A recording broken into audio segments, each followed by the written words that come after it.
Hi friends, welcome back to ജെയം ജണി. 6 അപ്ഡേറ്റുകൾ മാത്രമേ പറയാനുള്ളൂ. അതിലൊരു 4-5 കൂടുതൽ അപ്ഡേറ്റ് ആണ്. 2-3 കൊള്ളാം എന്ന് പറഞ്ഞ പോലെ. ബാക്കിയുള്ള ചിലപ്പോൾ നിങ്ങൾക്ക് പ്രധാനപ്പെട്ട അപ്ഡേറ്റുകളായിരിക്കും പറയേണ്ടതുണ്ട്. കാരണം ഒന്നാമത്തെ അപ്ഡേറ്റ് എന്ന് പറയുന്നത് ബാലയ്യനെ കുറിച്ചാണ്. ബാലയ്യക്ക് ഭയങ്കരമായിട്ടുള്ള ഫാൻ പവർ ഉണ്ട് എന്നുള്ളത് അദ്ദേഹത്തിന്റെ ലാസ്റ്റ് പടം റിലീസ് ചെയ്ത സമയത്ത് കണ്ടപ്പോൾ എനിക്ക് മനസ്സിലായതാണ്. എണീറ്റ് ഇങ്ങനെ ഭയങ്കര കൂവലും കൈയടിയും അലറലും ഭയങ്കര എൻജോയ്മെന്റ് ആയിരുന്നു പരിപാടി. ആൻഡ് ബാലയ്യ ഫാൻസ് കുറച്ചുകൂടെ കാത്തിരിക്കണം എന്നാണ് പറയുന്നത്. ഇത് കുറച്ച് മുമ്പ് വന്നുള്ള അപ്ഡേറ്റ് ആണ്. കുറെ ആൾ ചോദിച്ചുകൊണ്ട് ഉൾപ്പെടുത്തുകയാണ്. കാരണം അഖണ്ഡ അതിനെ കുറിച്ച് എന്താണ് ബ്രദർ ഒന്നും പറയാത്തതെന്നുള്ളതാണ്. അഖണ്ഡ 2 റിലീസ് വൈകും. ചിത്രം സെപ്റ്റംബറിൽ പുറത്തിറക്കാനായിരുന്നു ആദ്യത്തെ പദ്ധതി എന്ന് പറയുന്നത്. സോറി ബാലയ്യ ഫാൻസ്, സെപ്റ്റംബർ 25-ന് തന്നെ പവർ കല്യാൺ ചിത്രമായ ഓജിയും റിലീസിന് ഒരുങ്ങുന്നുണ്ട്. ഇതിനാലാണ് സിനിമയുടെ റിലീസ് വൈകുന്നതെന്നാണ് കേൾക്കാൻ സാധിച്ചിട്ടുള്ള അല്ലെങ്കിൽ അറിയാൻ സാധിച്ചിട്ടുള്ള റിപ്പോർട്ട് എന്ന് പറയുന്നത്. ഭയം, ഭക്തി, ബഹുമാനം. അറിയാലോ, ഇതിന്റെ ഒരു ടീസർ വന്നതിന് ശേഷം പൊന്നു മച്ചാന്മാരെ ഒരു രക്ഷയില്ലാത്ത വെയിറ്റിംഗ് ആണ് ആളുകൾ. കാരണം അമ്മാതിരി സാധനമായിരുന്നു. ഒരു നമ്മുടെ ദിലീപേട്ടന്റെ ഒരു പെർഫോമൻസും പോരാത്തതിന് ലാലേട്ടൻ ഉണ്ട് എന്നുള്ള പറച്ചിലും അതല്ലാതെ പല രീതിയിലുള്ള പല സ്റ്റാർസിന്റെയും പേരുകൾ കേൾക്കുന്നതും അങ്ങനെ മൊത്തത്തിൽ ഭയങ്കരമായിട്ടുള്ളൊരു ഹൈപ്പാണ് സിനിമയ്ക്കുള്ളത്. ദിലീപേട്ടൻ ഇതുവരെ ചെയ്യാത്ത കഥാപാത്രമാണ് ചെയ്യുന്നത് എന്നുള്ളത് ഒഫീഷ്യലി തന്നെ ഇവർ പറയുകയും ചെയ്തിട്ടുണ്ട്. അപ്പൊ അങ്ങനെ എന്ത് തരം കഥാപാത്രമായിരിക്കും അത് എന്നറിയുള്ള ആകാംക്ഷ എല്ലാവർക്കും ഉണ്ട്. അപ്പോഴാണ് ഇതിന് മമ്മൂട്ടി ഉണ്ടോ എന്നൊരു ചോദ്യം കേൾക്കുന്നത്. അതിന്റെ പ്രധാന കാരണം പല പോസ്റ്റുകളായിരുന്നു. ഒന്ന്, ആ സെറ്റിൽ 369 KL07B036 BO0369 ആണോ അങ്ങനെയാണെന്ന് തോന്നുന്നു. അതിന്റെ എന്തായാലും ഒരു പോസ്റ്റ്, ഒരു ട്രോൾ പോസ്റ്റ് വന്നിട്ടുണ്ട്. ചിലപ്പോൾ ഞാൻ അത് ഇവിടെ വെക്കാം. ഇത് വന്നിട്ടുള്ള പേജ് ഏതാണ്? സിനിമ ജീനി എന്ന് പറഞ്ഞിട്ട് രണ്ടുപേരും ഉണ്ടേൽ എന്ന് പറഞ്ഞാൽ വന്നിരിക്കുന്നത്.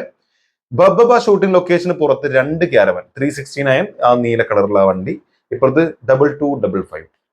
ഇനി ഒന്ന് ലാലേട്ടന്റെയും മറ്റൊന്ന് മമ്മൂക്കയുടെയും. ഇനി രണ്ടുപേരെങ്ങാനും ചോദിച്ചിട്ട് ആക്ച്വലി അങ്ങനെ ഒരു ആഗ്രഹമേ വേണ്ട എന്നുള്ളതാണ്. കാരണം ഈ 369 എന്ന് പറയുന്നത് മമ്മൂക്ക ചെയ്താണ്, സെയിൽസ് കഴിഞ്ഞിട്ടുള്ള ക്യാരവാനാണ്. അത് ദിലീപേട്ടനാണ് മേടിച്ചിട്ടുള്ളത്. സോ ദിലീപേട്ടൻ അവിടെ കൊണ്ടുവന്ന് ഇട്ടു, അത്രേ ഉള്ളൂ. അതുകൊണ്ട് അത്തരത്തിലുള്ള വ്യാമോഹങ്ങളൊന്നും വേണ്ട, ആ വെള്ളം ഇറക്കി വെച്ചേക്കും. അതാണ് പറയാനുള്ളത്. അപ്പം മമ്മൂക്ക ഇല്ല, ഒഫീഷ്യൽ കൺഫർമേഷൻ മാത്രമല്ല ഒരു തരത്തിലുള്ള റൂമേഴ്സും ഇല്ല. ഇനി നമുക്ക് പറയാനുള്ളത് ആട് 3 ഒരു ലൊക്കേഷൻ സ്റ്റിൽ വന്നിട്ടുണ്ടേ, അത് ഇവിടെ വെച്ചിരിക്കുകയാണ്. ആട് 3 അറിയാലോ, ഭയങ്കര ജയസൂര്യക്കെതിരെ കുറച്ച് അലിഗേഷൻസും കാര്യങ്ങളും വന്നതിന് ശേഷം ജയസൂര്യനെ എല്ലാവരും കൂടെ ചവിട്ടി തട്ടാൻ ശ്രമിക്കുന്നുണ്ട് എന്നുള്ളത് സത്യം. ഇനി അത് സത്യമോ നുണയോ എന്തും ആയിക്കൊള്ളട്ടെ, ആട് 3 എന്ന് പറയുന്നത് ഒരു വൻപം പടമായിരിക്കും. അതിന് വല്ലാത്ത രീതിയിലാണ് എപ്പിക് ഫാന്റസി എന്ന് പറഞ്ഞിട്ടുള്ളത്. ആദ്യം വന്ന 1-നേക്കാൾ ഉപരി ഒരു വ്യത്യസ്തമായ രീതിയിലായിരുന്നു 2 അപ്രോച്ച് ചെയ്തത്. പക്ഷെ 1 ആയിരുന്നു കില്ലൻ സിനിമ. അന്നത് അത്ര രീതിയിൽ വിജയിച്ചില്ല, ബട്ട് ടോറന്റ് ഹിറ്റ് ആയിരുന്നു. എന്നാൽ 3 വരുമ്പോൾ രണ്ടും കൂടെ കൂട്ടി ഒരു മാരക സാധനമാണ് തരാൻ ശ്രമിക്കുന്നത് എന്നുള്ളത് ഒഫീഷ്യലി തന്നെ അദ്ദേഹം പറഞ്ഞിട്ടുണ്ടായിരുന്നു. ആര്? സംവിധായകൻ മിഥുൻ മാനുവൽ തോമസ്.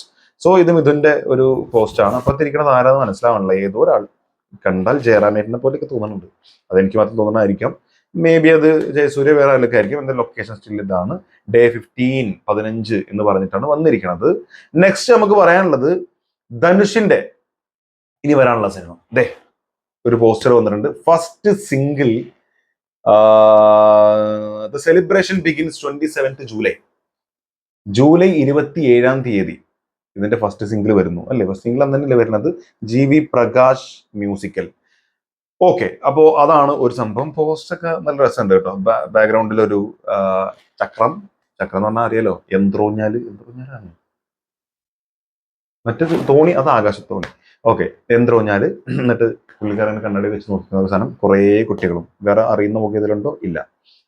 ഇനിയാണ് നമ്മൾ അപ്ഡേറ്റുകളിലേക്ക് കടക്കുന്നത്. ഈ പറഞ്ഞൊക്കെ അപ്ഡേറ്റ് എല്ലാം ചോദിച്ചു കഴിഞ്ഞാൽ അപ്ഡേറ്റുകൾ തന്നെയാണ്. എന്തായാലും പ്രധാനപ്പെട്ട 2 അപ്ഡേറ്റ്, ഞാൻ പ്രധാനപ്പെട്ട് കാണുന്ന 2 അപ്ഡേറ്റിൽ ഒന്ന് കറുപ്പ് എന്ന് പറഞ്ഞ സൂര്യ 45. ഓക്കെ, കറുപ്പ് അതാണല്ലോ അതിന്റെ പേര്. ഇത് വരുന്നുണ്ട്. ഇത് എഴുതിയിട്ടുണ്ട് തമിഴിൽ, എന്തൊക്കെയോ വായിക്കാൻ മനസ്സിലാവുന്നില്ല. The teaser of Karuppu on July 23rd, a fairy tribute on a special day. Mark your calendar എന്ന് പറഞ്ഞിട്ടാണ് തന്നിരിക്കുന്നത്. പിന്നെ ആക്ടർ സൂര്യ, എടുത്തിട്ടുണ്ട്. ആക്ടർ ഇന്ദ്രൻസ് ഇതിൽ വരുന്നുണ്ട്. നാട്ടി അതാണ് എനിക്ക് മനസ്സിലായില്ല.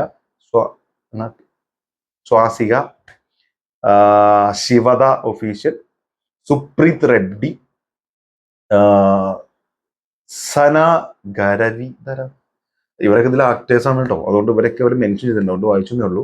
കാരണം ക്യാഷിനെ കുറിച്ച് കുറെ ആൾക്കാർ ചോദിച്ചിരുന്നല്ലോ, ഓൾറെഡി അതിനെ കുറിച്ച് പുറത്തു വന്നിട്ടുണ്ട്, അതുകൊണ്ട് നമ്മൾ വീഡിയോ ചെയ്യാതിരുന്നതാണ്. ഇവിടെ എന്താ സംഭവം എന്ന് ചോദിച്ചാല് 23/7/25 23-ാം തീയതി, ഇന്ന് ഡേറ്റ് 21, നാളല്ല മറ്റന്നാളെയാണ് വരുന്നത്. ഇവിടെ കൊടുത്തിട്ടുള്ള സാധനം ഒരു കണ്ണാടി വെച്ച് തീ, അതിൻ്റെ ഉള്ളിൽ ഒരു കുതിര, എന്നിട്ട് കറുപ്പ് എഴുതിയിട്ടുണ്ട്, കുറച്ച് പുകയ്ക്ക് അങ്ങോട്ടും ഇങ്ങോട്ടും പോകുന്നുണ്ട്. എനിക്ക് മാത്രമാണെന്ന് അറിയില്ല, എനിക്കത് കണ്ടിട്ട് തലൈവർ രജനീകാന്തിനെ പോലെ തോന്നുന്നുണ്ട്. ഒരു ഇമേജ് ഇങ്ങനെ രജനീകാന്തിന്റെ ഇമേജ് വന്ന പോലെ, കണ്ണാടി ഇട്ടിരിക്കുന്ന രജനീകാന്തിന്റെ ഇമേജ് പോലെ. കാരണം ആ മുടിയൊക്കെ ഇങ്ങനെ നിൽക്കുന്ന ഒരു ഇതുണ്ടല്ലോ പുറത്തേക്ക് ഇങ്ങനെ, അതേപോലെ ഇങ്ങനെ പുക നിൽക്കുന്നു, ആ താടിയുടെ ഭാഗം ഇങ്ങനെ, കണ്ണാടിയും എല്ലാം കൂടെ ഒരു രജനീകാന്ത് ഇഫക്റ്റ് എനിക്ക് ഫീൽ ചെയ്യുന്നത്. ഒരു പക്ഷെ അവർ ചെയ്തപ്പോൾ ഓട്ടോമാറ്റിക്കലി അങ്ങനെ സംഭവിച്ചതായിരിക്കാം. ഇനി ഒരു പക്ഷേ വല്ല സ്പെഷ്യൽ അപ്പിയറൻസും അതിലിത്തിരി കൂടി പോയില്ലേ എന്ന് തോന്നുന്നുണ്ട്, എനിക്കെന്നെ തോന്നുന്നുണ്ട്. പക്ഷെ കണ്ടങ്ങനെ തോന്നുന്നുണ്ട്. അങ്ങനെ എന്നെ പോലെ ആർക്കെങ്കിലും രജനീകാന്തിന്റെ ഫീല് തന്നിട്ടുണ്ടെങ്കിൽ ഒന്ന് കമന്റിൽ രേഖപ്പെടുത്തുന്നത് ഒരു സമാധാനത്തിന്. ഞാൻ മാത്രമാണെന്ന് അറിയാമല്ലോ. അല്ല, കമന്റിൽ കുറെ ആൾക്കാർ കമന്റ് അങ്ങനെ ഇട്ടിട്ടുണ്ട് കേട്ടോ, കാരണം ഞാൻ നോക്കിയപ്പോ തന്നെ കമന്റിലുണ്ട്. അപ്പോൾ എനിക്ക് മാത്രമല്ല, പക്ഷെ കാണുന്ന നിങ്ങൾക്ക് അങ്ങ് തോന്നുന്നുണ്ടോ എന്ന് എനിക്കൊന്ന് അറിയാമല്ലോ. കൂലി, അതായത് ദി മോസ്റ്റ് ആന്റിസിപ്പേറ്റഡ് ഫിലിം 2025, ഈ ജൂലൈ മുതൽ ഡിസംബർ വരെ വരാനിരിക്കുന്ന സിനിമകളിൽ ഇന്ത്യൻ സിനിമകളിൽ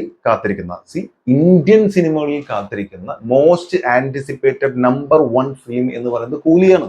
വാർ 2 ആണ് രണ്ടാമത്. അല്ലാതെ കുറെ പടങ്ങളുണ്ട്, ബട്ട് കൂലി അമ്മാതിരി ഹൈപ്പിലാണ് നിൽക്കുന്നത്. ബിക്കോസ് ഓഫ് രജനീകാന്ത്, ലോകേഷ് കനകരാജ്, പിന്നെ കൂലിയുടെ വന്നിട്ടുള്ള ഗ്ലിംസുകൾ, മറ്റ് അപ്ഡേറ്റുകൾ, അതിനേക്കാൾ ഉപരി ആമിർ ഖാൻ, പിന്നെ നമ്മുടെ നാഗാർജുന, വമ്പൻ കാസ്റ്റിംഗ് ആണ്. പിന്നെ നമ്മുടെ മലയാളത്തിൽ നിന്നാണെങ്കിൽ നമ്മുടെ സൗബിൻ ഷാഹിർ, മോണിക്ക എന്ന് പറഞ്ഞ സോങ്ങിന്റെ വല്ലാത്ത കുതിച്ചുകയറ്റം. അതില് പുള്ളിക്കാരി പൂജ ഹെഗ്ഡെ, ഒന്നും പറയണ്ട. ഈ ഇവിടെ പറഞ്ഞിട്ടുള്ള എന്താന്ന് ചോദിച്ചു കഴിഞ്ഞാൽ, ഇതിന്റെ Hyderabad, it's time to go crazy tomorrow, the Coolie third single powerhouse so എന്നും പറഞ്ഞു കൊടുത്തിട്ടുണ്ട്. തേർഡ് സിംഗിൾ വരെയാണ്. Hyderabad let's go crazy powerhouse എന്ന് പറഞ്ഞു കൊടുത്തിട്ടുണ്ട്. സോങ് ലോഞ്ച് ഇവന്റ്, അനിരുദ്ധിന്റെ പെർഫോമൻസും കാര്യങ്ങളൊക്കെ ഉണ്ട്. ലൈവ് പരിപാടിയാണോ എങ്ങനെയെന്ന് അറിയില്ല. എന്തായാലും സോങ് ലോഞ്ച് ഇവന്റ് ആണ് കൊടുക്കുന്നത്. തേർഡ് സിംഗിൾ ആയിട്ടാണ് വരുന്നത്. സോ ഇതൊരു പാട്ട് തന്നെ ആയിരിക്കും. ഏത് പാട്ടായിരിക്കും നമുക്കറിയില്ല. മോണിക്ക ഭയങ്കരമായിട്ട് കത്തിക്കേറി നിൽക്കുന്ന സാഹചര്യത്തിൽ ഇനി വേറൊരു പാട്ടോ എന്നൊരു തോന്നലൊക്കെ അവിടെ ഉണ്ട്. ഇനി അതല്ല, സോങ് ലോഞ്ച് എന്ന് പറയുമ്പോഴും ആ പാട്ട് തന്നെ വേറെ ഇതിൽ പ്രസന്റ് ചെയ്തതിന് ശേഷം വേറൊരു സിംഗിൾ ആയിട്ട് തരാനാണോ ഇവരുടെ ഉദ്ദേശം എന്നും നമുക്കറിയില്ല. എന്തായാലും തേർഡ് സിംഗിൾ വരുന്നു. Let's hope for the best. ഇത്രയും അപ്ഡേറ്റുകൾ എന്ന് പറയാനുള്ളൂ. അധികം പറയുന്നില്ല, കാരണം നല്ല തൊണ്ടവേനുണ്ട്, നല്ല പനി വരാനുള്ള സംശയമുണ്ട്. മൂച്ച് വിടുമ്പോൾ സുടുസുടാ ഇருக்கு, ശ്വാസം നല്ല ചൂടുണ്ട്, കിച്ചുണ്ട്. സോ നാളെ വീഡിയോ ആയിട്ട് വരാൻ പറ്റും, മറ്റ് അപ്ഡേറ്റുകൾ വരാൻ പറ്റും, വല്ല പുതിയ പോസ്റ്റേഴ്സും വന്നാൽ റിയാക്ഷൻ ആയിട്ടൊക്കെ വരാൻ പറ്റും എന്ന ശുഭാപ്തി വിശ്വാസത്തോടെ, പ്രാർത്ഥനയോടെ. Thank you so much for watching this video. ഇത് വീണ്ടും കാണുന്നവരെ ബൈ ബൈ.